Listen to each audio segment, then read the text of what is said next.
કેમ છો બધાની મારી channel Mrs Poonam Yadav cutting and ચૂંજનમાં તમારું સ્વાગત છે। સરસ મજાનો વિડીયો લઈને આવીશું ભાઈઓ બહેનો, જે આપણે લોંગ કુર્તી રેડીમેડ મળે એવી તમને આજે હું શીખવાડીશ। ઉપર આપણે ગળું હોય ને કેવી રીતના આપણે કુર્તી સિમ્પલી બનાવવી, આપણે જે રેડીમેડ મળે એ રીતના તમને બતાવીશ।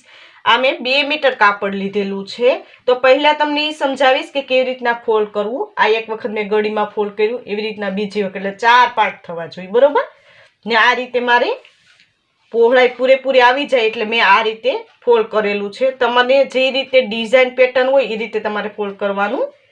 હવે માપ મેં કુર્તી ઉપરથી આ રીતે લીધેલા છે, તો આ રીતે તમારે એનું કટિંગ કરતા આપણે શીખવાનું છે, બરોબર।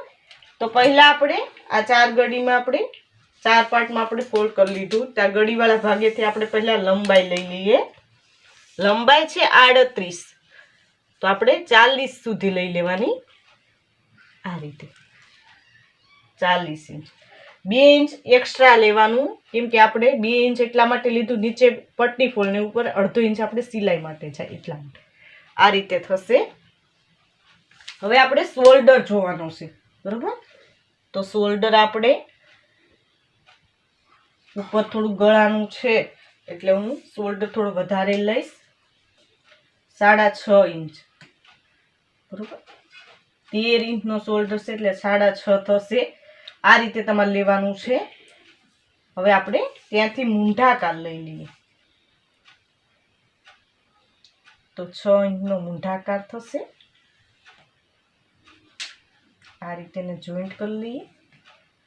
હવે આપણે ત્યાંથી આપણે સાતી પહોળાઈ, તો સાતી પહોળાઈ છે આપણી 38, તો 38 નો ચોથો ભાગ કરવાનો, તો 9.5, બરોબર। 9.5 ને 1 ઇંચ સિલાઈ માટે, તો એક પૂરેપૂરું લઈ લો, બરોબર। હવે આપણે કમરની લંબાઈ જોવાની છે, તો 15। હવે કટની પહોળાઈ, કટની લંબાઈ પહેલા લઈ લઈએ, તો આપણે લેવાની છે 21। આ કમરની લંબાઈ, આ કટની લંબાઈ, આ રીતે તમારે લેવાનું છે। હવે ત્યાંથી આપણે લેવાની છે કમરની પહોળાઈ, તો કમર છે આપણી 36, તો 36 નો ચોથો ભાગ, તો 8.5, આ રીતે લેવાનું છે। તમારે સાતી પહોળાઈનો ચોથો ભાગ, કમરનો અને કટનો, એનો 4 પાર્ટમાં ડિવાઈડ કરીને તમારે લેવાનું છે। આ રીતે આપણે અહીંયા સિલાઈ માટે ઉમેરેલી। હવે કટની પહોળાઈ પણ 38 છે એટલે 9.5।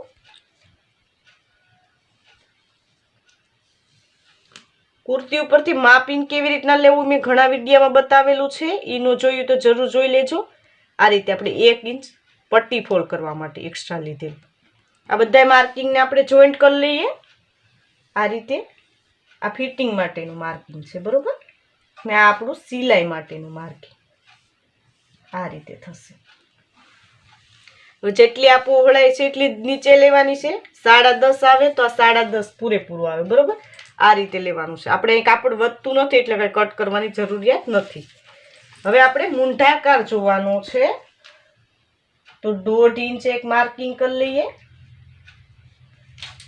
ને આ રીતે આપણે શેપ આપી દઈએ। આ રીતે 2 શેપ આપણે આપી દીધા। હવે આપણે ગળાની પહોળાઈ જોવાની, તો 1.5 ઇંચ એક માર્કિંગ કરવાનું છે।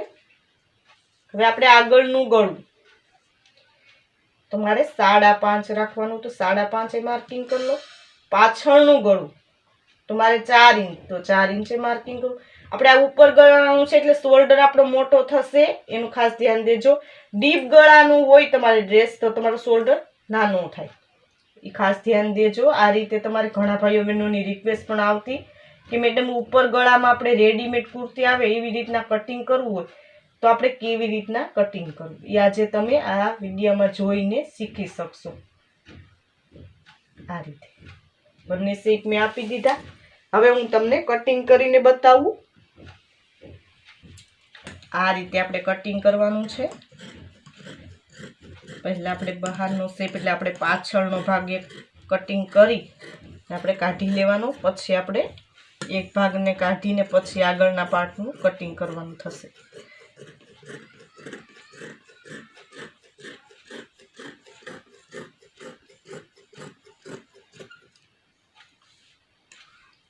આ રીતે થશે. હવે આપણે આ ગળાનો ભાગ છે ત્યાં પાછળનો ભાગ છે બરોબર, એટલે આપણે કટિંગ કરી લઈએ. પાછળનું ડીપ ગળું હોય તો આ રીતે કટિંગ નહીં કરવાનું, કેમ કે આપણે આગળનું ડીપ છે એટલા માટે.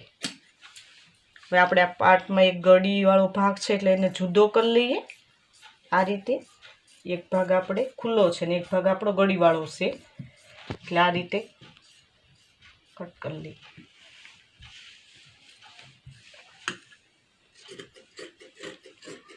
આપણો નીચેનો પાર્ટ છે આ રીતે થશે. આ રીતે આપણે માર્કિંગ કરી લઈએ. આ કમરનો ભાગ થશે, આ કટનો. હવે આપણે એક ભાગને લઈ લઈએ, કાઢી લઈએ બરોબર. આ પાછળનો ભાગ આપણો કમ્પ્લીટ થશે આ રીતે. હવે આપણે આગળના ભાગનો આ જે પાર્ટ છે ને આ રીતે ફોલ્ડ કરી ને ગળું ને મૂંઢાકારમાં કટિંગ કરી લઈએ, એટલે આપણો આગળનો ભાગ તૈયાર થશે. આમાં ઘણા ભાઈ બહેનોને કન્ફ્યુઝ થતું હોય છે કે આગળ પાછળનો ભાગ કેવી રીતના તમારે અલગ કરીને કરવાનું, એ આ ખાસ ધ્યાન દેજો આમાં, કેમ કે આપણે પાછળનો ભાગ કમ્પ્લીટ થઈ ગયો, આ આગળનો ભાગ છે. હવે આપણે આ ગળાનું વધારે લંબાઈ લીધેલી છે એ આપણે કટ કરી લેવાની આ રીતે. આ રીતે આપણે મૂંઢાકાર બરોબર, આ આપણો આગળનો પાર્ટ છે એટલે આપણે મૂંઢાકાર વધારે લેવાનો હોય છે. આ રીતે થશે. આ આપણો આગળનો ભાગ કમ્પ્લીટ થઈ ગયો, આ રીતે થશે. ને આ આપણો પાછળનો ભાગ. રેડીમેડ કુર્તીમાં તમારે આ રીતે હોય છે, પાછળનું ગળું આપણે ઓછું હોય ને આગળનું ગળું થોડુંક વધારે હોય છે આ રીતે. હવે આપણે જોઈ લઈએ સ્લીવ. હવે આપણે સ્લીવ જોઈ લઈએ. તો સ્લીવમાં કેવી રીતના કાપડ ફોલ્ડ કરવું તમને સમજાવી દઉં. આ એક વખત આપણે ફોલ્ડ કરેલું છે એ રીતે બીજે, એટલે 4 પાર્ટ થવા જોઈએ એટલે આપણી 2 સ્લીવ થાય. હવે લંબાઈ આપણી 16 હતી બરોબર, તો આપણે આમાં થોડું મારે કાપડ ઘટેલું થોડી હું ટૂંકી કરી નાખીશ, તો 15ની કરી નાખી એટલે 16 લીધેલું છે, તો પૂરેપૂરું કાપડ લઈ લઉં છું. હવે આપણે પાછળનો ભાગ જોવાનો છે, એનો મૂંઢાકાર માપી લઈએ. તો આ રીતે તમારે મૂંઢાકાર માપવાનો પહેલા આ રીતે. તો આવે છે 8.5, તો આપણે 8.5 લઈ લઈએ આ રીતે. એક માર્કિંગ કરી લઈએ. હવે નીચેની મોરી આપણી 10 હતી એટલે 5 ફિટિંગ માટે 5 બરોબર. 1.5 ઇંચ આપણે સિલાઈ માટે. આ બધા માર્કિંગને પહેલા આપણે જોઈન્ટ કરી લઈએ આ રીતે. હવે આપણે 1.5 ઇંચે એક માર્કિંગ કરવાનું છે શેપ દેવા માટે.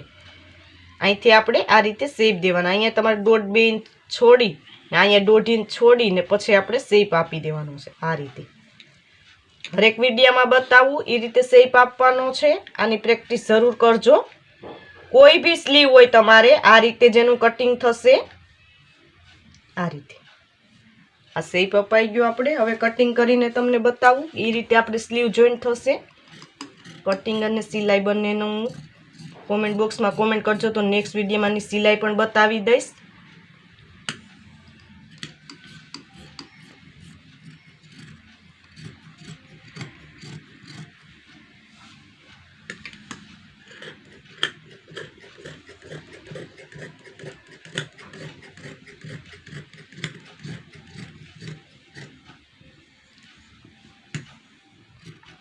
આ રીતે સ્લીવ થશે આપણી.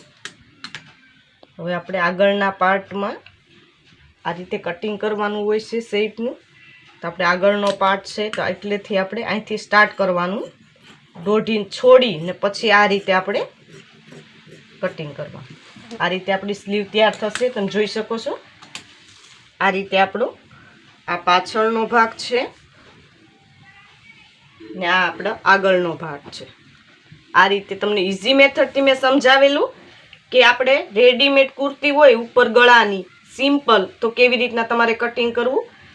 તો હજી સુધી અમારી ચેનલને સબસ્ક્રાઈબ ન કરો તો સબસ્ક્રાઈબ કરી લેજો, નોટિફિકેશન બેલ પર ઓલ કરજો, વિડીયો લાઈક કરજો અને કોમેન્ટમાં જરૂર કોમેન્ટ કરજો ભાઈ બહેન કે આ વિડીયો તમને કેવો લાગ્યો. આ વિડીયો જો ખૂબ ખૂબ ધન્યવાદ.